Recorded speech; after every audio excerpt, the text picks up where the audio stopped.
Thì kênh YouTube chính 세계가 thức của 충격에 báo và phát thanh truyền hình 빠졌습니다. điện To grow, not just 캄보디아에서 in 단 한 달 Cambodia, 만에 but Laos and 한 Myanmar. 청년 These 340명이 investments grow, 사라졌습니다. not Autopsy showed the victim 그들은 died of a heart 고수의 attack 취업을 caused 믿고 by severe 떠났지만 torture. 돌아오지 about 못했죠. 8,000 South Koreans 이보다 더 are 끔찍한 Autopsy 건 showed the victim died of a 그동안의 heart attack 출처였습니다. caused by 분노가 치솟았지만 한국은 움직이지 않았고 그들은 소리 대신 분석으로 분노 대신 전략으로 답했습니다. đưa những người bị xào 외교가 xú trái ý 압박되고 muốn về nước. Theo người phát 정보가 ngôn của 무기가 Nội vụ 되며 Campuchia, 경제가 64 người Hàn Quốc 제재가 bị trục xuất. 되었습니다. Is political. 그리고 What we want to do 세계는 is put the 처음으로 safety and 깨닫습니다. security of Americans 진짜 강한 first. 나라란 We want to make sure that 조용히 our 세상을 war fighter 바꾸는 is 나라라는 put 것을 first. 말이죠. And we want to 이제 세계는 말합니다. 원조의 기준은 미국이 아니다. 복수가 아닌 시스템으로 정의를 설계한 나라. 그 나라는 바로 대한민국입니다. 지금부터 그 놀라운 현장 속으로 들어가 보시죠. 미국에서 날아온 충격적인 이야기. 바로 시작합니다. 그리고 지금 어디에서 시청하고 계신지 댓글로 남겨주세요. 여러분의 이야기도 듣고 싶습니다. 그 전에 잠깐 1초 만에 누를 수 있는 좋아요 버튼을 꾹 눌러주시면 영상 제작에 큰 힘이 됩니다. 그럼 바로 사연 시작하겠습니다. 패턴이 너무 완벽했습니다. 의심스러울 정도로요. 매주 같은 요일에 같은 숫자만큼 실종 신고가 들어왔어요. 캄보디아 프놈펜에서였습니다. 전부 한국인 청년이었고 전부 고수익 취업 공고를 받다고 했어요. 한 달간 330명이었습니다. 이건 우발적 사건이 아니었어요. 조직이 움직이고 있었습니다. 데이터를 파고들수록 확신이 커졌어요. 국가가 범죄에 가담하고 있다는 확신이요. 안녕하세요. 알렉스 볼튼입니다. 오랫동안 범죄 조직의 패턴을 분석해왔고 지금은 워싱턴에서 국경을 넘는 위협을 추적하고 있습니다. 그날은 새벽 4시였어요. 워싱턴의 사무실은 고요했지만 모니터만은 달랐습니다. 화면 중앙에 붉은 경고창이 떠 있었고 캄보디아 인신매매 긴급경보라는 문구가 깜빡이고 있었죠. 마우스를 움직이는 손이 무겁게 느껴졌어요. 클릭하는 순간 파일이 열렸고 숫자들이 쏟아졌습니다. 한 달간 330명 실종, 전원, 한국 국적, 연령대 20대에서 30대, 실종 경로는 모두 동일했습니다. 소셜미디어 구인 광고를 보고 프놈펜으로 입국한 뒤 연락이 끊긴 거였어요. 화면을 보는 동안 심장이 빠르게 뛰었습니다. 오랜 경력 동안 수많은 범죄를 봐왔지만 이렇게 체계적인 건 처음이었어요. 데이터를 정리하기 시작했습니다.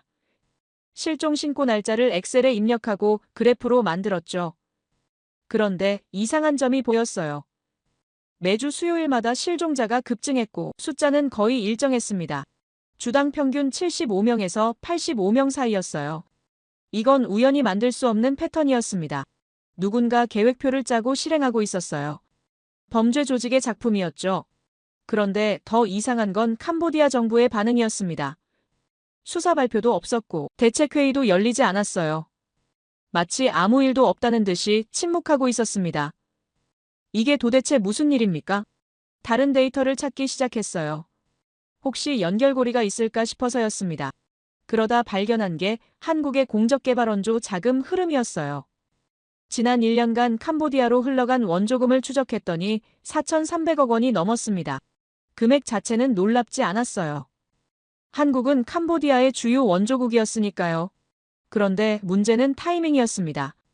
원조금이 급증한 시기와 실종자가 늘어난 시기가 정확히 겹쳤어요. 두 개의 그래프를 화면에 나란히 띄워놓고 비교하는 순간 등골이 서늘해졌습니다. 돈이 들어가는 곳에서 사람이 사라지고 있었어요. 이건 단순한 우연이 아니었습니다. 더 파고들었어요. 원조금이 어디로 흘러갔는지 추적하기 시작했습니다. 캄보디아 재무부 보고서를 찾았고 예산 집행 내역을 뒤졌어요. 대부분은 인프라 건설과 교육 사업에 쓰였다고 나와 있었지만 이상한 항목들이 눈에 띄었습니다. 지역개발 민간 위탁, 외주업체 시설 구축 같은 모호한 표현들이었어요. 수혜업체 명단을 확인했더니 실체를 알 수 없는 회사들이 줄줄이 나왔습니다. 주소는 있었지만 건물은 없었고 대표자는 있었지만 연락처는 없었어요. 유령 회사였습니다. 그런데 더 충격적인 건 대표자 이름이었어요. 대부분이 캄보디아 고위 공직자의 친인척이었습니다. 장관의 조카, 차관의 사촌, 국회의원의 아들, 도와주려던 돈이 부패의 통로로 흘러가고 있었습니다. 며칠 뒤 뉴스가 터졌어요. 캄보디아 국경 근처에서 트럭 한 대가 검문에 걸렸고 화물칸을 열었더니 시신이 나왔다는 보도였습니다. 한국인 청년이었어요. 신원 확인 결과 2달 전 푸놈펜으로 입국한 뒤 실종 신고가 접수됐던 사람이었습니다. 뉴스 화면을 보는 동안 주먹이 떨렸어요. 330명 중 한 명이었습니다. 그는 돌아오지 못했어요. 그런데 더 분노가 치민 건 그 다음이었습니다. 캄보디아 총리가 긴급 기자회견을 열었는데 한 말이 믿기지 않았어요. 한국인들이 안전교육을 잘 받아야 한다. 개인의 부주의로 발생한 불행한 사건이라고 말했습니다. 피해자를 탓하고 있었어요. 정부의 책임은 한마디도 언급하지 않았습니다. 화면 속 총리의 표정은 오만했고 목소리는 차가웠어요. 그 순간 확신했습니다. 이건 사고가 아니라 방조였고 어쩌면 공모였다는 걸요. 키보드를 두드리기 시작했습니다.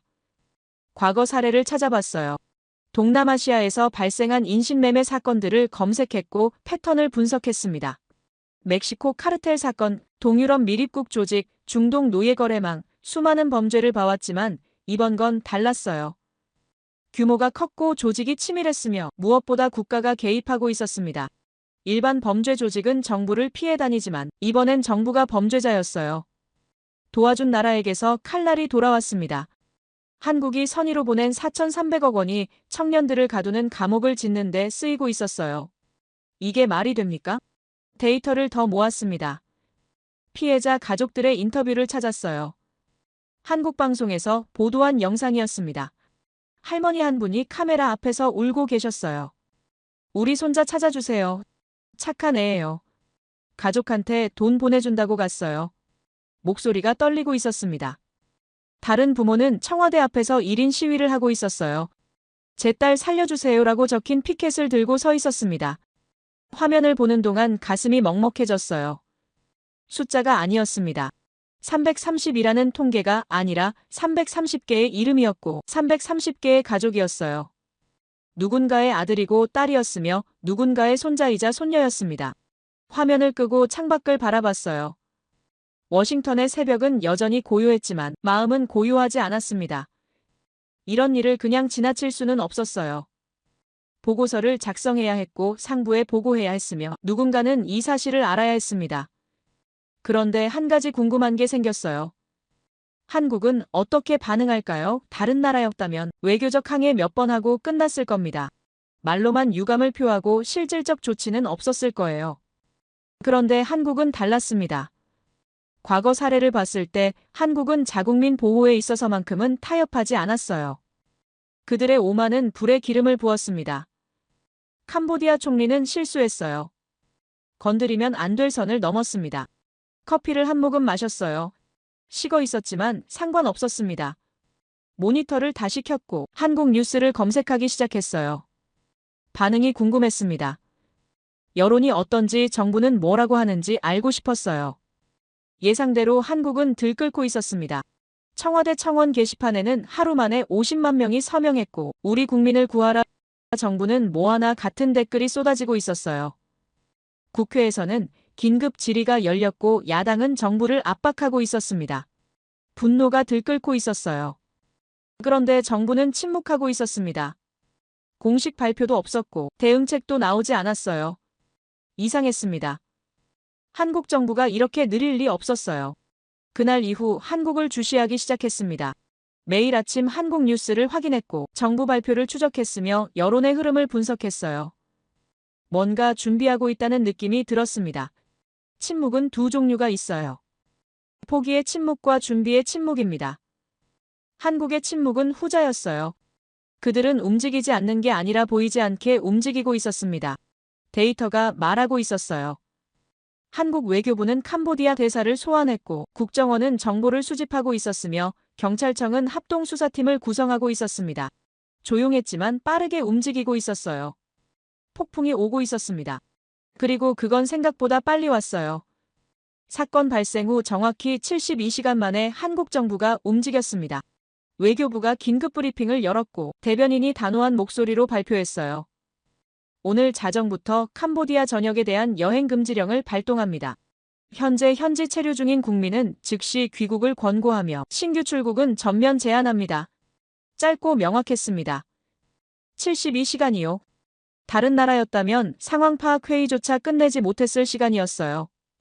보고서를 작성하고 부처 간 협의를 거치고 법적 검토를 받는 데만 일주일은 걸렸을 겁니다.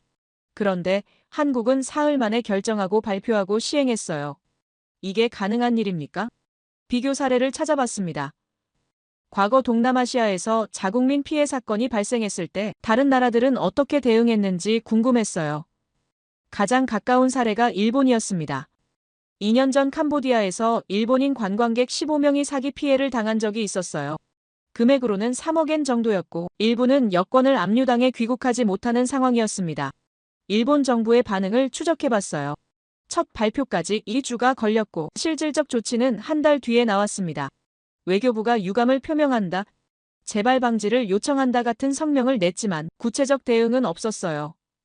피해자들은 결국 스스로 해결해야 했고 일부는 지금도 돈을 받지 못하고 있습니다. 한국과 비교하면 대조적이었어요. 일본은 2주 걸린 일을 한국은 사흘 만에 해냈습니다. 더 놀라운 건 국민 반응이었어요. 한국의 청와대 청원 게시판을 계속 모니터링하고 있었는데 숫자가 무섭게 올라가고 있었습니다. 하루 만에 50만 명을 넘었고 이틀째엔 70만 명을 돌파했어요. 우리 아이들을 데려오세요. 정부는 모든 수단을 동원하라. 이건 전쟁입니다. 댓글 하나하나가 절박했습니다. 어떤 어머니는 제 아들이 푸놈펜에 있어요. 마지막 통화가 3주 전이에요. 사람만 있다면 제발 찾아주세요라고 썼어요.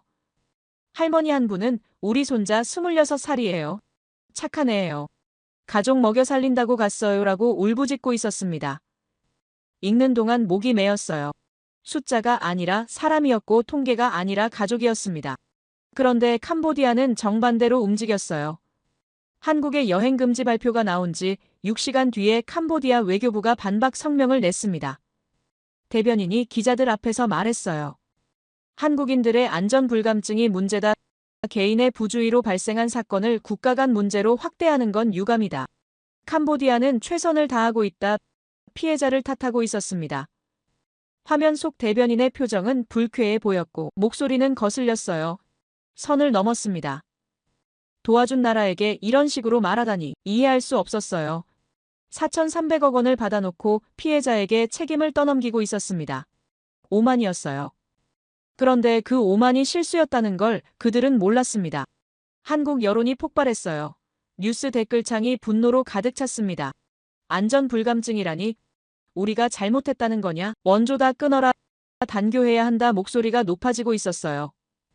국회에서는 여야 할 것 없이 캄보디아를 비난했고 의원들이 정부의 강력 대응을 촉구했습니다. 지금 우리 국민이 죽어가고 있다. 정부는 뭐 하는 거냐? 말만 하지 말고 행동하라. 압박이 거세졌어요. 그런데 청와대는 여전히 침묵하고 있었습니다. 추가 발표도 없었고 구체적 대응책도 나오지 않았어요. 이상했습니다. 분명히 뭔가 하고 있을 텐데 보이지 않았어요. 사흘째 되는 날 청와대가 움직였습니다. 국가안보실이 긴급회의를 소집했다는 뉴스가 떴어요. 참석자 명단을 봤는데 놀라웠습니다. 외교부 장관, 법무부 장관, 국방부 장관, 경찰청장, 국정원장이 모두 참석했어요. 이건 일반 사건 대응이 아니었습니다. 국가안보 차원의 회의였어요. 회의는 4시간 동안 진행됐고 끝난 직후 대통령이 직접 나섰습니다. 카메라 앞에 선 대통령의 표정은 단호했어요. 대한민국 정부는 국민의 생명과 안전을 지키기 위해 모든 수단을 동원할 것입니다. 외교부, 경찰청, 국정원이 합동 대응팀을 구성해 즉시 현지로 파견합니다. 캄보디아 정부에 강력히 요구합니다. 우리 국민을 즉시 안전하게 돌려보내십시오. 목소리가 낮았지만 힘이 있었어요. 이건 외교 언어가 아니었습니다. 선언이었고 경고였으며 최후 통첩이었어요.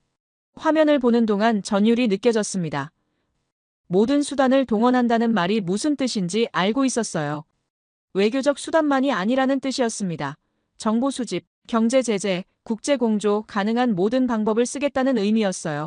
이건 협상이 아니었습니다. 통보였어요. 한국은 감정적으로 분노하지 않았습니다. 대신 계산했어요. 72시간 동안 상황을 분석하고 대응책을 준비하고 실행 계획을 세웠습니다. 침묵은 포기가 아니라 준비였어요. 외교는 끝났습니다. 이제 작전이 시작됐어요. 다음 날 합동 대응팀 구성이 발표됐습니다. 외교부에서 셋, 경찰청에서 넷, 국정원에서 넷, 총 11명이었어요. 명단은 공개되지 않았지만 언론 보도를 종합하면 전문가들로 구성됐다는 걸 알 수 있었습니다. 외교부는 동남아 전문 외교관들이었고 경찰청은 국제범죄 수사 경력자들이었으며 국정원은 정보 분석 요원들이었어요. 그들은 이틀 뒤 출국 예정이었습니다. 사건 발생 후 일주일도 안 돼서 현장으로 가는 거였어요. 이 속도가 정상입니까? 다른 나라였다면 팀 구성만 한 달은 걸렸을 겁니다. 부서 간 조율하고 인력 선발하고 예산 배정받고 승인 절차 거치는데 시간이 오래 걸려요. 그런데 한국은 이틀 만에 끝냈습니다. 일본과 또 비교해봤어요. 3년 전 필리핀에서 일본인 기업인 6명이 납치된 사건이 있었습니다. 일본 정부는 대응팀을 파견하기까지 3주가 걸렸고 팀 규모는 4명이었어요. 외교관 2에 경찰 2이었습니다. 현지 도착 후에도 필리핀 정부와 협의하느라 실질적 수사는 2달 뒤에 시작됐고 결과적으로 피해자 6명 중 2은 구출하지 못했습니다. 일본 언론은 정부의 늑장 대응을 비판했지만 개선되지 않았어요. 시스템 자체가 느렸습니다. 그런데 한국은 달랐어요. 일주일 만에 11명을 현장에 보내고 있었습니다. 이게 바로 차이였어요. 속도에서 규모에서 의지에서 완전히 달랐습니다. 한국 뉴스를 계속 추적했어요. 대응팀 출국 준비 과정이 보도되고 있었습니다. 공항에서 출발하는 장면은 공개되지 않았지만 외교부 브리핑에서 일정은 발표됐어요. 이틀 뒤 푸놈펜에 도착 예정이며 즉시 현지 수사에 착수할 것, 캄보디아 정부와 긴밀히 협력할 것이나 필요시 독자적으로 움직일 것 독자적으로요. 이 말이 핵심이었습니다. 상대국 정부를 믿지 않는다는 뜻이었어요. 협력은 하되 의존하지 않겠다는 의미였습니다. 한국은 스스로 찾아낼 준비가 돼 있었어요. 여론은 계속 뜨거웠습니다. 청원 게시판 서명자 수가 100만 명을 넘었고 거리에서는 촛불 집회가 열렸어요. 우리 아이들을 구하라, 정부 잘하고 있다. 끝까지 가라. 응원과 압박이 동시에 쏟아졌습니다. 한국 국민은 정부를 믿고 있었지만 동시에 감시하고 있었어요. 결과를 요구하고 있었습니다. 이게 민주주의의 힘이었어요. 국민이 정부를 움직이고 정부가 국민에게 책임지는 시스템이었습니다. 워싱턴 사무실에서 모니터를 보며 생각했어요. 한국은 정말 다르다고요. 속도가 달랐고 강도가 달랐으며 집중력이 달랐습니다. 다른 나라들이 말로 유감을 표할 때 한국은 사람을 보냈어요. 회의만 하고 있을 때 한국은 팀을 구성했습니다. 외교 문서만 주고받을 때 한국은 현장으로 향하고 있었어요. 이게 차이였습니다. 그들은 분노를 계산으로 바꿨고 감정을 전략으로 전환했으며 말을 행동으로 옮겼습니다. 72시간 만에요. 세상이 이제 그 침묵의 의미를 알게 될 겁니다. 폭풍이 푸놈펜으로 향하고 있었어요. 그리고 그 폭풍은 새벽 어둠 속에 도착했습니다. 현지 시각 새벽 2시였어요. 푸놈펜 국제공항 활주로에 한국 정부 전세기가 착륙했고 11명이 내렸습니다. 언론은 차단됐고 공항 로비는 텅 비어 있었어요. 계획된 침묵이었습니다. 주요 외신이 현장을 포착하려 했지만 캄보디아 당국이 취재를 막았고 한국 측도 보도를 원하지 않았어요. 그들은 주목받기 위해 온 게 아니었습니다. 일하러 온 거였어요. 활주로에서 내리는 모습을 포착한 유일한 영상이 있었는데 멀리서 찍은 흐릿한 화면이었지만 분위기는 전해졌습니다. 걸음걸이가 빨랐고 표정이 단호했으며 시선이 날카로웠어요. 군인 같았습니다. 아니, 군인보다 더 집중된 느낌이었어요. 그들의 눈빛엔 두려움 대신 결심이 있었습니다. 공항을 빠져나간 대응팀은 시내 호텔로 향했습니다. 숙소는 한국 대사관에서 사전에 예약해둔 곳이었고 보안이 철저한 곳이었어요. 체크인 과정도 조용했습니다. 일반 관광객처럼 보이려 했지만 현지인들은 눈치챘을 거예요. 11명이 새벽에 동시에 들어오고 짐도 거의 없었으며 대화도 하지 않았으니까요.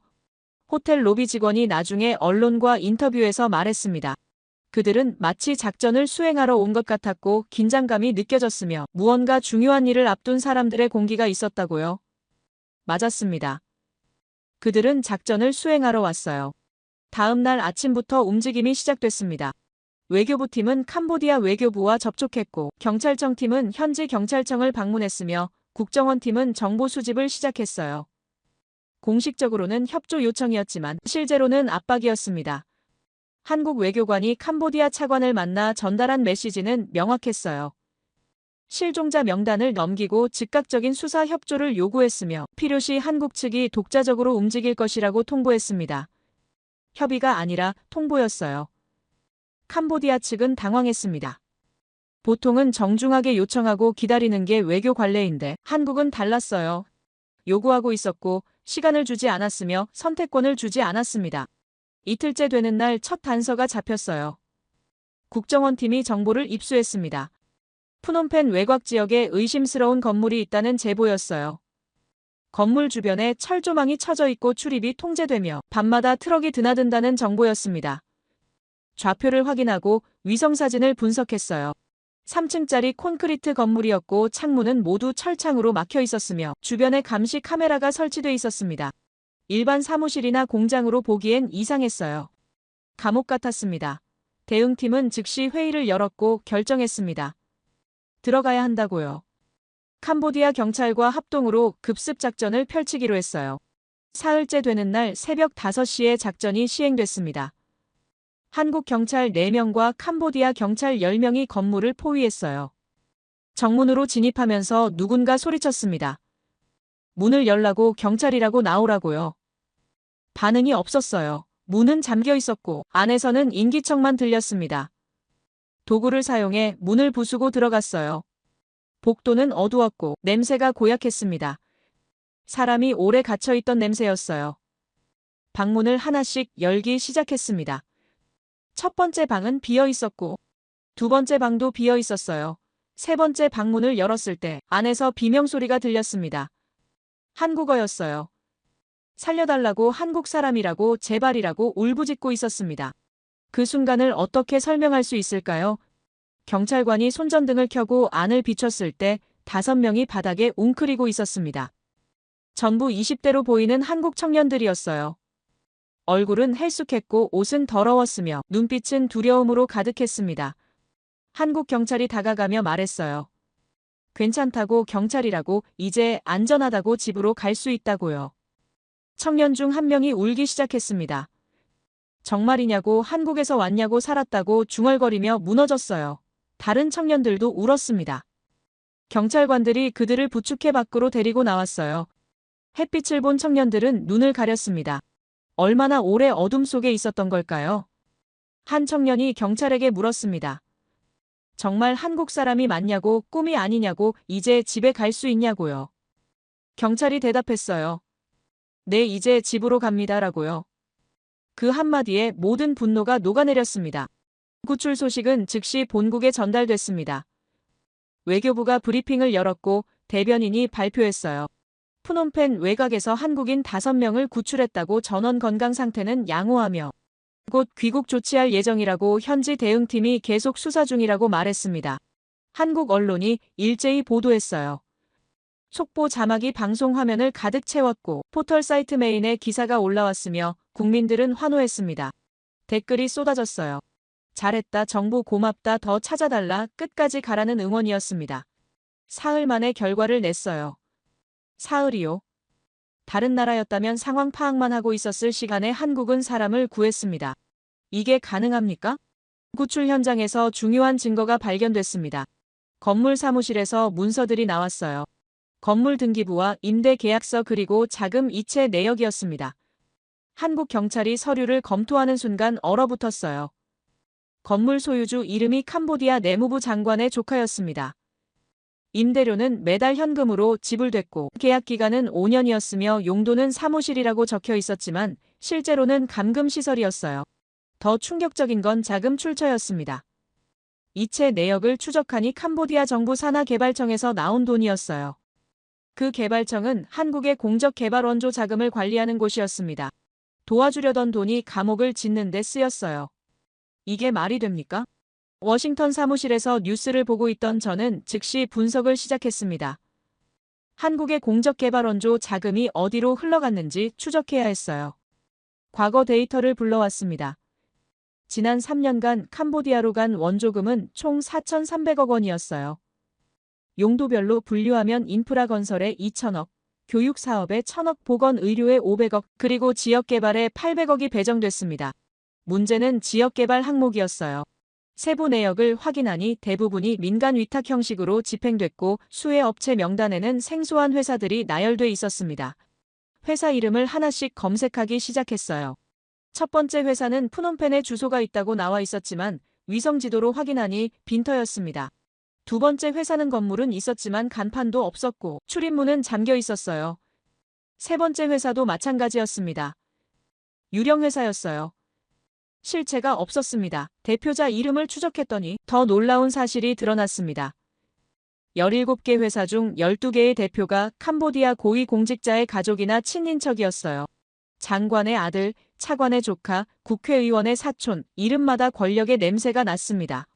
원조금이 부패의 통로로 흘러가고 있었어요. 더 파고들었습니다. 유령 회사들의 계좌 이체 내역을 확인할 수 있다면 자금이 어디로 갔는지 알 수 있을 거였어요. 캄보디아 은행 시스템에 접근할 수는 없었지만 공개된 정부 예산 자료와 건설 허가 기록을 교차 분석했습니다. 패턴이 보이기 시작했어요. 지난 2년간 푸놈펜과 시엠립 외곽의 대형 건물 12채가 신축됐고 건축주는 모두 유령 회사였으며 건축 시기는 원조금이 집행된 시점과 겹쳤습니다. 항공사진을 구해서 건물들을 확인했어요. 전부 3층에서 4층 규모였고 창문은 철창으로 막혀 있었으며 주변에 높은 담장이 쳐져 있었습니다. 사무실이나 공장으로 보기엔 이상했어요. 감옥 같았습니다. 계산을 시작했습니다. 건물 한 채당 평균 건축비를 추산하고 토지 매입비를 더하고 부대시설 비용을 합치니 대략 1,700억 원이 나왔어요. 원조금 4,300억 원 중 거의 40%가 이 건물들을 짓는 데 사용된 겁니다. 도와주려던 돈이 사람을 가두는 감옥을 만들었어요. 선의가 범죄의 인프라로 변질됐습니다. 화면을 보는 동안 주먹이 떨렸어요. 이건 실수가 아니었습니다. 계획된 범죄였어요. 캄보디아 정부 고위층이 조직적으로 원조금을 빼돌렸고 그 돈으로 인신매매 시설을 지었으며 한국 청년들을 그 안에 가뒀습니다. 국가가 범죄자였어요. 자료를 정리해서 보고서를 작성했습니다. 제목은 캄보디아 원조금 유용 의혹과 인신매매 연관성 분석이었어요. 60페이지 분량이었고 그래프와 지도와 사진이 포함됐습니다. 보고서를 상부에 제출하면서 한 가지를 덧붙였어요. 한국 정부가 이미 알고 있을 가능성이 높다고요. 이렇게 빠르게 움직일 수 있었던 건 사전에 정보를 수집하고 있었기 때문일 거라고 추측했습니다. 며칠 뒤 제 추측이 맞았다는 걸 알게 됐어요. 한국 언론이 국정원 내부 문서를 보도했습니다. 3개월 전부터 캄보디아 자금 흐름에서 비정상 패턴을 감지하고 모니터링하고 있었다는 내용이었어요. 증거를 수집하고 있었다는 겁니다. 한국은 이미 알고 있었습니다. 72시간 만에 대응한 게 아니었어요. 3개월 동안 준비하고 있었던 겁니다. 사건이 터졌을 때 바로 움직일 수 있었던 이유였어요. 침묵은 무지가 아니라 전략이었습니다. 그들은 분노했지만 감정적으로 움직이지 않았어요. 데이터를 모았고 증거를 확보했으며 계획을 세웠습니다. 그리고 적절한 순간에 실행했어요. 이게 바로 한국의 방식이었습니다. 복수하지 않았어요. 대신 사람을 구했습니다. 동시에 시스템을 해체하고 있었어요. 사흘 만에 5명을 구출했고 부패 구조의 실체를 밝혀냈으며 세계의 진실을 알렸습니다.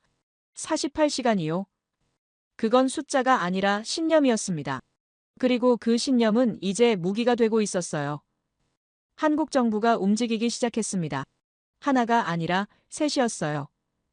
외교부와 국정원과 경제부처가 동시에 작동했습니다. 3개의 칼날이 동시에 내려왔어요. 첫 번째 칼날은 외교였습니다. 한국 외교부가 아세안 정상회의에서 캄보디아 인권 문제를 공식 의제로 상정했어요. 보통은 조용히 양자협의로 해결하려 하지만 한국은 달랐습니다. 공개적으로 문제를 제기했어요. 회의장에서 한국 외교장관이 발언했고 그 내용은 단호했습니다. 캄보디아에서 발생한 조직적 인신매매 사건과 정부 고위층의 연루 의혹을 국제사회가 주목해야 한다고, 원조금 유용 가능성을 철저히 조사해야 한다고 피해자 구출을 위한 국제 공조가 필요하다고 말했어요. 회의장이 술렁였습니다. 캄보디아 대표단의 얼굴이 굳었어요. 공개적으로 망신을 준 거였습니다. 두 번째 칼날은 정보였습니다. 한국 국정원이 움직였어요. 캄보디아 고위층 부패 자료를 선별적으로 공개하기 시작했습니다. 전부는 아니었어요. 일부만 공개했습니다. 장관급 인사 3명의 계좌 이체 내역과 유령회사 대표자 명단, 그리고 건물 소유 관계를 담은 문서였어요. 증거는 명확했습니다. 사진과 계약서와 은행 거래 기록이 포함돼 있었고 날짜와 금액이 정확했으며 위조할 수 없는 수준이었어요. 자료는 주요 외신에 동시에 배포됐습니다. 유럽 방송과 미국 언론과 아시아 매체가 일제히 보도했어요. 헤드라인이 터졌습니다. 캄보디아 정부 고위층 부패 의혹, 한국 원조금 수천억 원 유용 정황, 인신매매 조직과 정부의 유착 가능성. 기사마다 충격적이었고 내용은 구체적이었으며 반박하기 어려웠어요. 세계가 주목하기 시작했습니다. 세 번째 칼날은 경제였습니다. 한국 정부가 발표했어요. 캄보디아에 대한 신규 공적 개발 원조를 전면 중단한다고 기존 사업도 재검토할 예정이라고 투명성이 확보될 때까지 자금 집행을 보류한다고 선언했습니다. 금액으로 따지면 연간 약 1,500억 원 규모였어요. 작은 돈이 아니었습니다. 캄보디아 입장에서는 주요 원조국 중 하나인 한국의 지원이 끊기는 거였어요. 동시에 한국 기업들에게도 권고가 내려갔습니다. 캄보디아 투자를 재검토하라고, 안전과 투명성이 확보되지 않은 지역에서는 신규 사업을 자제하라고 통보했어요. 강제는 아니었지만 신호는 명확했습니다.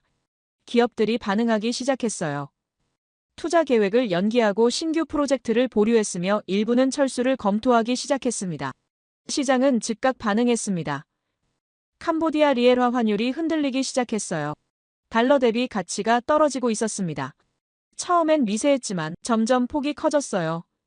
일주일 만에 2% 가까이 하락했습니다. 환전소마다 사람들이 몰렸어요. 리엘화를 팔고 달러를 사려는 사람들이었습니다. 신뢰가 무너지고 있었어요. 현지 언론이 긴급 인터뷰를 내보냈는데 시민들의 목소리는 불안으로 가득했습니다. 정부를 믿을 수 없다고, 한국이 떠나면 경제가 어떻게 되냐고, 다른 나라 투자자들도 빠져나갈 거라고 걱정했어요. 공포가 퍼지고 있었습니다. 관광산업이 무너지기 시작했습니다. 한국인 관광객 예약 취소율이 90%를 넘었어요.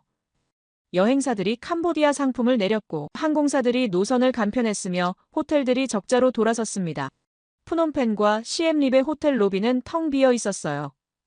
앙코르와트 앞 광장도 한산했습니다. 예전엔 한국인 단체 관광객들로 북적였는데 이젠 보이지 않았어요. 한 호텔 지배인이 언론과 인터뷰에서 말했습니다. 한국인이 전체 투숙객의 30%였는데 지금은 제로라고, 직원을 해고해야 할 상황이라고, 정부가 뭔가 해야 한다고 호소했어요. 관광업계가 비명을 지르고 있었습니다. 워싱턴에서 데이터를 추적하고 있던 저는 놀라움을 감추지 못했습니다. 한국이 정말로 하고 있었어요. 말이 아니라 행동이었고, 위협이 아니라 실행이었으며, 감정이 아니라 전략이었습니다. 세 개의 칼날이 동시에 작동하고 있었어요. 외교로 압박하고, 정보로 폭로하고, 경제로 조이고 있었습니다. 조율이 완벽했어요. 각 부처가 따로 움직이는 게 아니라 하나의 작전처럼 동기화돼 있었습니다. 타이밍도 정확했어요. 외교 압박이 먼저 나가고 그 다음 정보 공개가 터지고 마지막으로 경제 제재가 발표됐습니다. 순서가 계산돼 있었어요. 상대에게 생각할 시간을 주지 않았고 대응할 여유를 주지 않았으며 선택권을 주지 않았습니다. 이게 바로 설계된 압박이었어요. 국제 신용평가사들이 움직이기 시작했습니다. 무디스가 먼저 발표했어요. 캄보디아 신용등급을 하향 검토 대상에 올렸다고 정치적 불안정성과 경제 투명성 문제를 이유로 들었습니다. 피치가 뒤따랐어요. 투자 환경 악화 가능성을 경고했고 외국인 투자 감소를 우려했습니다. 스탠다드 앤 푸어스도 비슷한 입장을 냈어요. 세계 3대 신용평가사가 동시에 경고를 보낸 겁니다. 이게 무슨 의미인지 아십니까? 캄보디아가 국제금융시장에서 돈을 빌리기 어려워진다는 뜻이었어요. 금리가 올라가고 투자가 줄어들며 경제가 위축된다는 의미였습니다. 한국이 직접 손을 쓰지 않아도 시장이 알아서 움직이고 있었어요. 캄보디아 정부가 당황하기 시작했습니다. 외교부가 해명 자료를 냈지만 설득력이 없었어요. 한국이 제시한 증거는 구체적이었는데 캄보디아의 반박은 추상적이었습니다. 부패 의혹을 부인했지만 구체적 근거를 제시하지 못했고 인신매매 조직과 무관하다고 주장했지만 증명하지 못했으며 투명하게 조사하겠다고 약속했지만 신뢰를 얻지 못했어요. 말만 있었고 행동은 없었습니다. 언론은 정부를 압박했고 야당은 정부를 공격했으며 시민들은 정부를 의심했어요. 내부에서 균열이 시작됐습니다. 푸놈펜 시내에서 시위가 일어났습니다. 시민단체와 학생들이 거리로 나왔어요. 정부의 투명성을 요구하고 부패 척결을 외쳤으며 피해자 구출을 촉구했습니다. 피켓에는 우리 정부는 부패했다, 진실을 밝혀라, 한국에게 사과하라고 적혀 있었어요. 정부를 비난하는 목소리가 내부에서 나오고 있었습니다. 야당 의원들도 가세했어요. 국회에서 정부를 추궁했고 장관들을 질타했으며 총리의 책임을 물었습니다. 압박이 거세졌어요. 집권당 내부에서도 균열이 보였습니다. 일부 의원들이 당 지도부의 반기를 들었고 정부 정책에 동조하지 않겠다고 선언했으며 독자 행보를 예고했어요. 체제가 흔들리고 있었습니다. 장관급 인사 2명이 전격 사임했습니다. 내무부 차관과 개발청 청장이었어요. 공식 이유는 개인 사정이었지만 실제로는 압박을 견디지 못한 거였습니다. 부패 의혹 대상자 명단에 이름이 올라 있었고 언론이 집요하게 추적했으며 시민들이 사퇴를 요구했어요. 버티지 못했습니다. 사임 발표 기자회견에서 그들의 표정은 초췌했고 목소리는 떨렸으며 시선은 흔들렸어요. 자신감이 사라졌습니다. 검찰이 수사에 착수한다는 발표가 나왔어요. 부패 의혹 관련자들을 조사하겠다고 철저히 진상을 규명하겠다고 책임자를 처벌하겠다고 밝혔습니다. 정부가 밀리고 있었어요. 한국은 침묵했습니다. 외교부는 추가 논평을 내지 않았고 정부는 더 이상 압박하지 않았으며 언론도 조용했어요. 하지만 시장은 계속 움직이고 있었습니다. 환율은 계속 떨어졌고 투자는 계속 빠져나갔으며 관광은 계속 무너졌어요. 한국이 소리내지 않고 움직였는데 세상이 들었습니다. 직접 때리지 않았는데 상대가 쓰러지고 있었어요. 이게 바로 경제의 힘이었고 시스템의 힘이었으며 신뢰의 힘이었습니다. 한국은 총을 쏘지 않았어요. 그런데 전쟁을 이기고 있었습니다. 데이터를 정리하며 깨달았습니다. 이건 복수가 아니라는 걸요. 한국은 캄보디아를 무너뜨리려는 게 아니었어요. 시스템을 고치려는 거였습니다. 부패를 제거하고 투명성을 확보하고 재발을 방지하려는 의도였어요. 압박의 목적이 파괴가 아니라 개선이었습니다. 증거가 있었어요. 한국 외교부가 비공개로 캄보디아 측에 제안을 보냈다는 정보를 입수했습니다. 내용은 이랬어요. 부패 관련자를 철저히 조사하고 피해자를 전원 구출하고 원조금 관리 시스템을 개선한다면 한국은 협력을 재개할 용의가 있다고 밝혔어요. 조건이 명확했습니다. 사과를 원하는 게 아니라 변화를 원하고 있었어요. 말이 아니라 행동을 요구하고 있었습니다. 워싱턴 사무실 창밖을 바라보며 생각했습니다. 한국은 정말 다르다고요. 다른 나라들은 분노하면 소리를 질러요. 언론에 성명을 내고 회의에서 비난하고 국민에게 보여주려 합니다. 그런데 실질적 타격은 없어요. 말만 있고 행동은 없습니다. 한국은 반대였어요. 소리는 작았지만 타격은 컸습니다.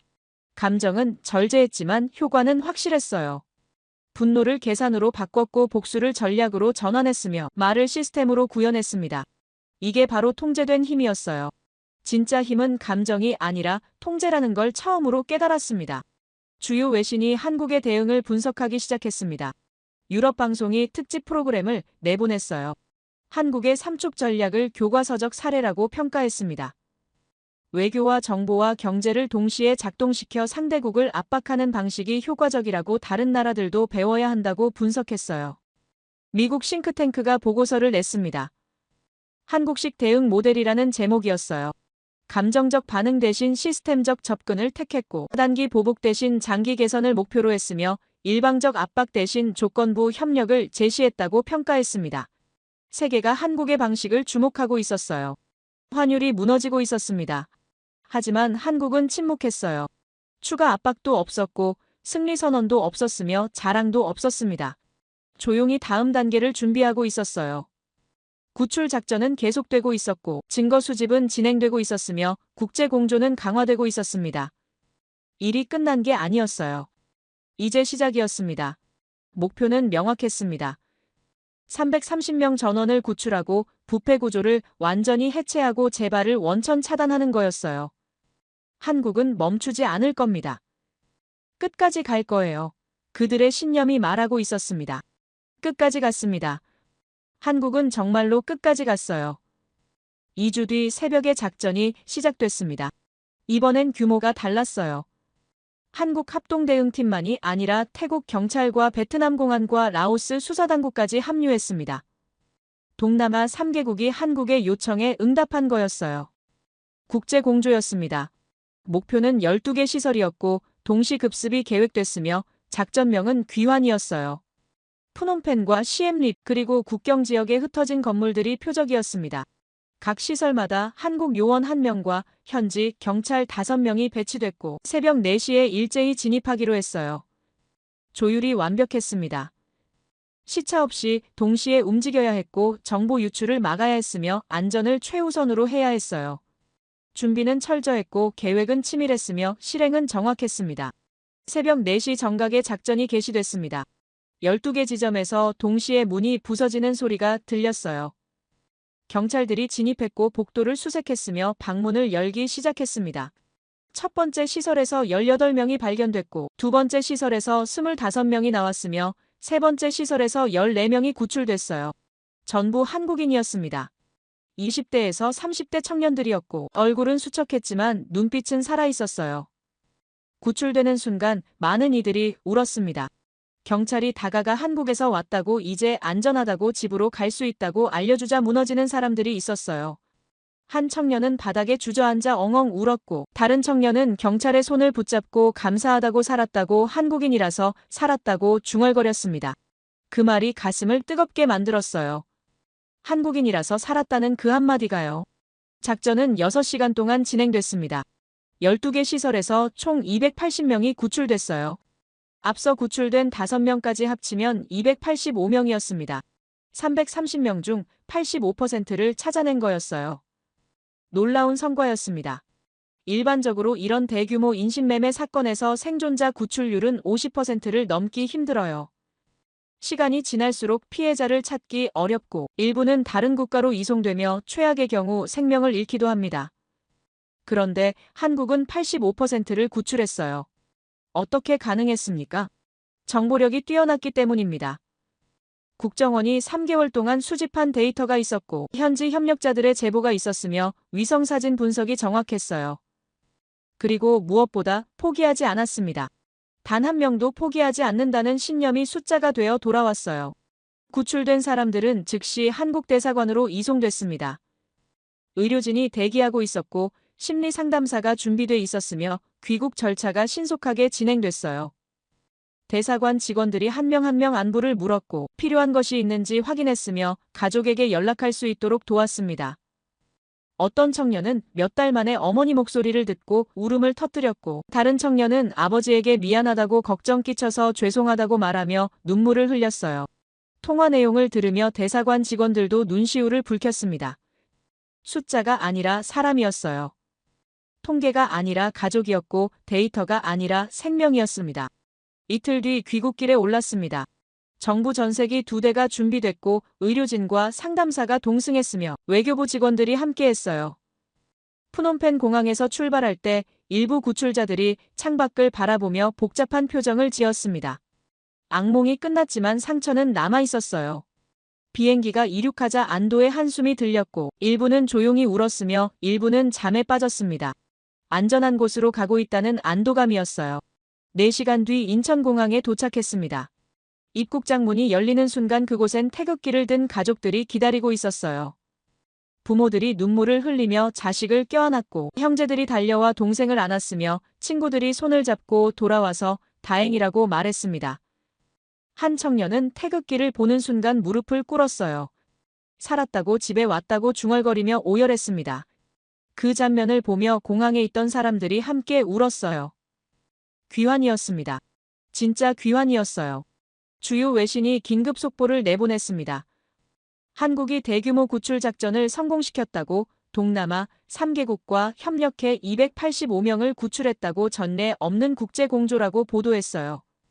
유럽 방송은 한국의 작전 수행 능력을 높이 평가했고, 미국 언론은 신속한 대응에 주목했으며, 아시아 매체들은 한국 정부의 의지를 강조했습니다. 세계가 주목하고 있었어요. 한 달 만에 이뤄낸 성과였습니다. 사건 발생부터 대규모 구출까지 한 달이었어요. 다른 나라와 비교하면 놀라운 속도였습니다.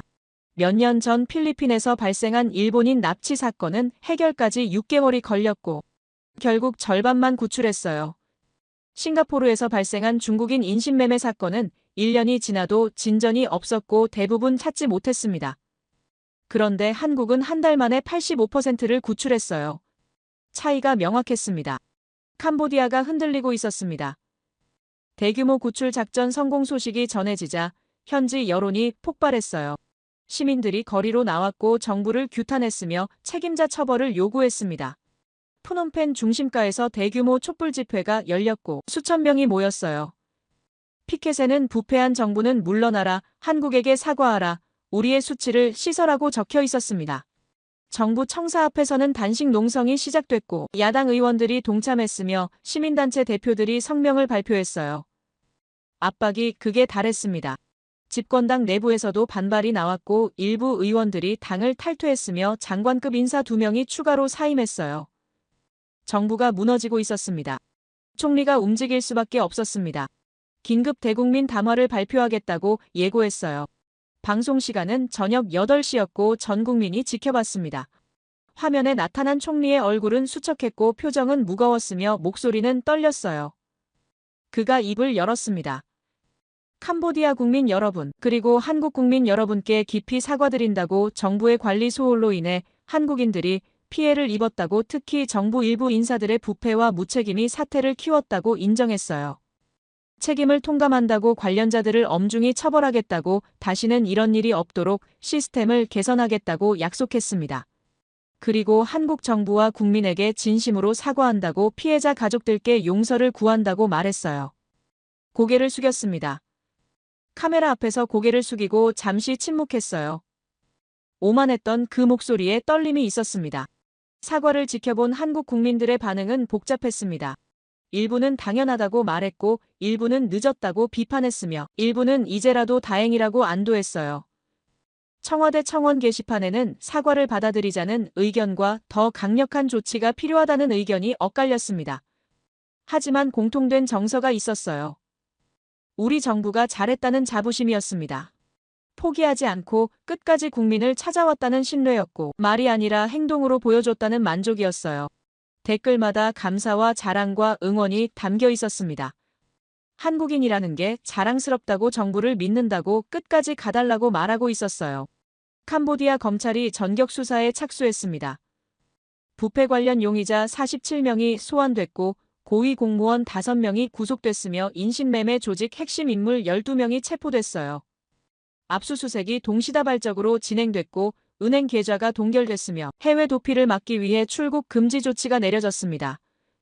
수사는 신속했고 강도는 높았으며 범인은 광범위했어요. 언론이 실시간으로 보도했고 국민들이 환영했으며 국제사회가 주목했습니다. 캄보디아가 스스로 정화하고 있었어요. 한국의 압박이 만든 결과였습니다. 워싱턴 사무실에서 일련의 과정을 지켜보며 감탄했습니다. 한국이 해냈어요. 정말로 해냈습니다. 한 달 만에 285명을 구출했고 국제공조를 이끌어냈으며 상대국 정부를 무릎 꿇렸고 부패 구조를 드러냈으며 책임자를 처벌하게 만들었어요. 이 모든 걸 총 한 발 쏘지 않고 해냈습니다. 외교와 정보와 경제를 무기로 사용했고 인내와 전략과 신념을 방패로 삼았으며 국제협력과 국민 신뢰를 동력으로 삼았어요. 완벽했습니다. 다른 나라와 비교하면 더 명확해졌어요. 10년 전 태국에서 발생한 대만인 인신매매 사건은 정부가 소극적으로 대응했고 결국 민간단체가 나서서 일부만 구출했으며 책임자 처벌도 없었습니다. 5년 전 인도네시아에서 발생한 베트남인 노예 노동 사건은 국제사회가 압박했지만 정부가 미온적으로 반응했고 대부분 풀려나지 못했어요. 그런데 한국은 달랐습니다. 정부가 앞장섰고 국민이 지지했으며 국제사회가 협력했어요. 시스템이 작동했고 의지가 관철됐으며 결과가 나왔습니다. 데이터를 정리하며 깨달았어요. 이건 단순한 구출 작전이 아니었다는 걸요. 한국이 세계에 메시지를 보낸 겁니다. 자국민을 보호하는 나라의 기준을 보여준 거였어요. 속도에서 규모에서 효과에서 새로운 표준을 제시했습니다. 다른 나라들이 몇 달 혹은 몇 년 걸리는 일을 한 달 만에 해냈고 절반만 구출하는 사례가 많은데 85%를 구출했으며 사과 한마디 받지 못하는 경우가 흔한데 총리가 고개를 숙이게 만들었어요. 이게 바로 국력이었고 시스템이었으며 의지였습니다. 한국은 복수하지 않았어요. 대신 정의를 실현했습니다. 사람을 구했고 진실을 밝혔으며 책임을 물었어요. 오만은 사과로 끝났지만 정의는 끝나지 않았습니다. 아직 45명이 남아있었고 부패 구조는 완전히 해체돼야 했으며 재발 방지 시스템은 구축돼야 했어요. 한국은 멈추지 않을 겁니다. 복수는 순간이지만 구출은 영원하니까요. 영원은 시스템으로 만들어집니다. 한국이 그걸 증명하기 시작했어요. 대규모 구출 작전이 끝나고 일주일 뒤 한국 정부가 기자회견을 열었습니다. 외교부 장관과 기획재정부 장관이 나란히 서서 발표했어요. 공적개발원조 투명성 프레임워크를 전면 개편한다고 선언했습니다. 내용은 구체적이었어요. 모든 원조금을 블록체인 기반 시스템으로 실시간 추적하고 분기마다 공개 감사를 시행하며 위험 국가에는 현금 지원을 중단하고 현물과 기술 지원으로 전환하겠다고 밝혔습니다. 추가로 수혜국 정부가 아닌 현장 실행기관과 직접 협력하고 모니터링 요원을 상주시키며 투명성 기준을 충족하지 못하면 즉시 지원을 중단한다고 못 박았어요. 이건 권고가 아니었습니다. 새로운 원칙이었고 앞으로의 기준이었으며 협상 불가능한 조건이었어요. 기자들이 질문을 쏟아냈습니다. 너무 강한 조건 아니냐고, 수혜국이 반발하지 않겠느냐고, 원조 규모가 줄어들 수 있지 않느냐고 물었어요. 장관이 대답했습니다. 원조의 목적은 금액이 아니라 효과이고 투명성이 확보되지 않으면 의미가 없으며 한 명의 국민이라도 피해를 입는다면 원조를 중단할 것이라고 단호하게 말했어요. 회견장이 조용해졌습니다. 이건 외교 수사가 아니었어요. 선언이었고 약속이었으며 경고였습니다. 한국은 감정적으로 반응하지 않았어요. 대신 시스템을 만들었습니다. 그들은 복수법을 발표하지 않았어요. 관리체계를 발표했습니다. 분노를 정책으로 바꿨고 사건을 제도로 전환했으며 고통을 예방 시스템으로 승화시켰어요. 국제기구들이 반응하기 시작했습니다. 세계은행이 가장 먼저 움직였어요. 개발 원조 워킹그룹 긴급회의를 소집했고 한국의 투명성 프레임워크를 의제로 상정했습니다. 회의는 이틀 동안 진행됐고 각국 대표들이 참석했어요. 한국 측이 시스템을 설명했고 블록체인 대시보드 시연을 했으며 실제 적용 사례를 공유했습니다. 참석자들의 반응은 놀라움이었어요. 실시간으로 자금 흐름을 추적할 수 있고 중간 유출을 즉시 감지할 수 있으며 수혜자까지 투명하게 확인할 수 있다는 점에 감탄했습니다. 회의 마지막 날 결론이 나왔어요. 한국 모델을 시범 프로젝트로 채택하고 관심 있는 회원국들에게 기술 이전을 지원하며 향후 국제 원조의 표준 프레임워크로 발전시키기로 합의했습니다. 세계은행이 한국의 시스템을 공식 인정한 겁니다. 경제협력개발기구도 뒤따랐습니다. 개발원조위원회가 특별 세션을 열었고 한국을 초청했어요. 발표 시간은 1시간이었지만 질의응답이 2시간 넘게 이어졌습니다. 각국 대표들이 구체적 운영 방법을 물었고 도입 가능성을 타진했으며 협력 방안을 논의했어요. 독일 대표는 유럽 원조 시스템과 연계할 수 있는지 물었고 호주 대표는 태평양 도서국 지원에 적용하고 싶다고 말했으며 캐나다 대표는 공동 모니터링 체계 구축을 제안했습니다. 한국이 답했어요. 기술은 공유할 용의가 있고 공동 플랫폼 구축도 가능하며 투명성 기준만 지켜진다면 협력하겠다고 밝혔습니다. 회의가 끝난 뒤 복도에서 여러 나라 대표들이 한국 측에 다가왔어요.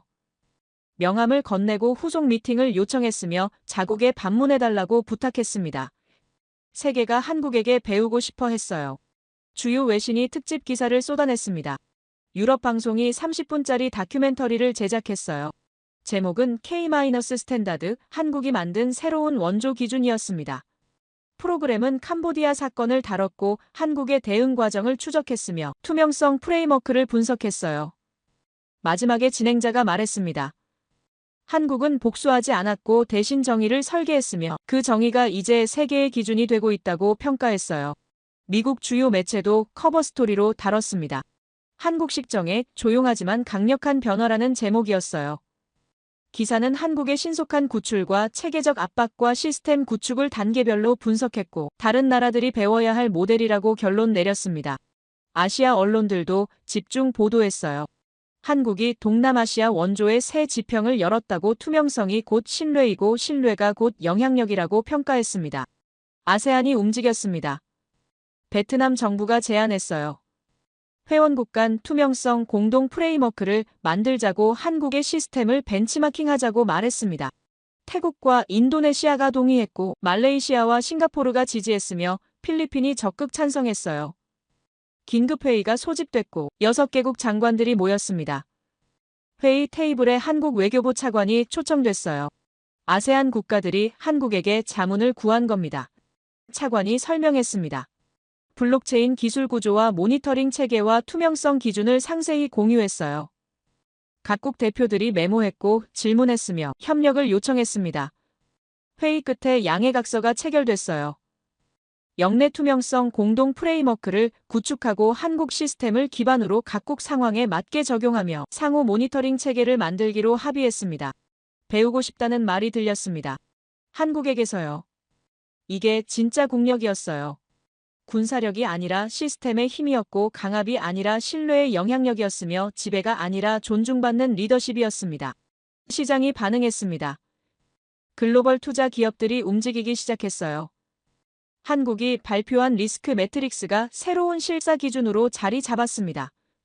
투자심사회의에서 한국의 투명성 등급이 참고 자료가 됐고 원조 투명성 점수가 국가 신뢰도 평가에 반영됐으며 부패 위험도가 투자 결정에 영향을 미치기 시작했어요. 돈이 움직였습니다.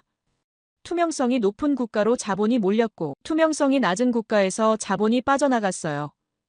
시장에 도덕이 없다고들 하지만 투명성은 가격에 반영됐습니다. 베트남과 태국으로 투자가 증가했고 부패 지수가 높은 일부 국가에서는 투자가 감소했어요. 관광산업도 재편됐습니다.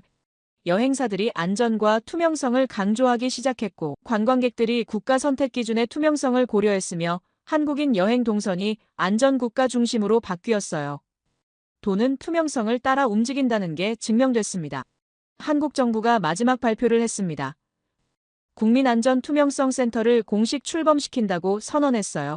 외교부와 국정원과 경찰청이 공동 운영하고 해외 안전 위협을 실시간 모니터링하며 원조금 투명성을 상시 관리하고 위기 발생 시 즉각 대응한다고 밝혔습니다. 사건 대응팀이 상시 운영 조직이 된 겁니다. 일회성이 아니라 지속 가능한 시스템이었어요. 현판식이 열렸고 대통령이 참석했으며 구출됐던 청년 대표 한 명이 감사 인사를 했습니다. 그가 말했어요. 한국인이라서 살았고 한국 정부가 포기하지 않아서 돌아올 수 있었으며 이 시스템이 미래의 누군가를 구할 것이라고 믿는다고 말했습니다. 박수가 터졌어요. 끝이 아니라 시작이었습니다. 사건을 끝낸 게 아니라 시스템을 만든 겁니다. 워싱턴 사무실에서 모든 과정을 지켜봤습니다. 데이터를 정리하고 보고서를 작성하고 분석을 마무리했어요. 결론은 명확했습니다.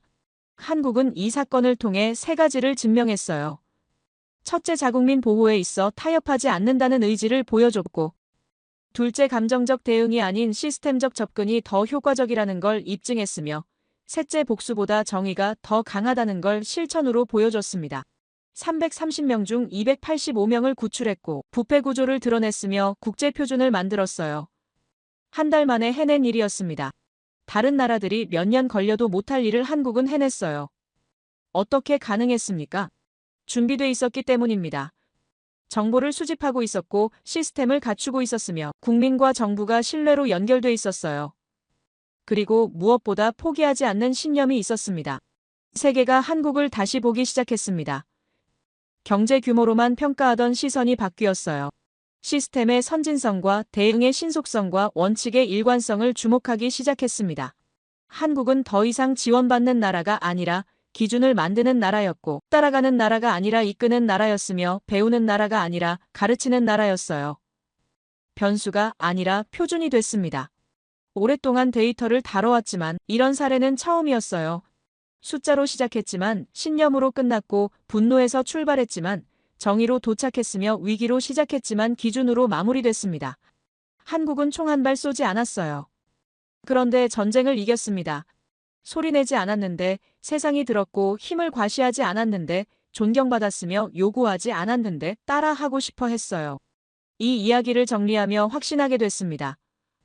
앞으로 국제사회에서 원조와 투명성과 국민 보호를 논할 때 한국이 기준이 될 거라고요. K-스탠다드가 단순한 유행어가 아니라 실질적 표준이 될 거라고 믿습니다. 다른 나라들이 위기에 처했을 때 한국의 사례를 참고할 거고 시스템을 도입하고 싶어 할 거며 협력을 요청할 겁니다. 한국은 이미 증명했어요. 복수보다 정의가 강하고 감정보다 시스템이 효과적이며 말보다 행동이 설득력 있다는 걸요. 세계는 강한 나라를 원하는 게 아닙니다. 신뢰할 수 있는 나라를 원해요. 한국이 그런 나라가 되길 바랍니다. 아니, 이미 되고 있습니다. 그 과정을 지켜본 게 영광이었어요. 제 이야기를 끝까지 들어주셔서 감사합니다. 모두 안녕히 계세요. 오늘의 사연 어떻게 들으셨나요? 처음에는 그냥 한 나라의 외교 뉴스 같았지만 듣다 보면 이건 사실 사람과 시스템, 그리고 믿음에 관한 이야기 같아요. 누군가는 침묵 속에서 싸웠고 누군가는 그 침묵이 무섭다고 말했죠. 하지만 그건 포기가 아니라 준비였다는 걸 결국 시간이 증명해줬던 것 같아요. 분노로 시작했지만 끝은 정의였고 복수로 보였지만 사실은 시스템이었죠. 어쩌면 우리 모두가 잊고 있던 질문일지도 몰라요. 진짜 강함이란 무엇일까? 그건 소리를 내는 게 아니라 끝까지 버티는 힘 아닐까요? 이 이야기가 단지 뉴스 한 편으로 끝나지 않았으면 좋겠어요. 지금도 어딘가에서 누군가는 조용히 싸우고 있을 테니까요. 그리고 그 싸움이 언젠가 세상을 바꿀 수도 있으니까요. 여러분의 생각을 아래 댓글에 남겨주세요. 그리고 감동적인 사연을 주변 사람들과 공유하고 함께 이야기 나눠보세요. 마지막으로 1초밖에 걸리지 않는 구독과 좋아요, 알림 설정은 영상 제작에 큰 힘이 됩니다. 지금까지 감동을 담아 여러분께 진심을 전하는 감동담기였습니다. 오늘 하루도 행복한 하루 보내세요.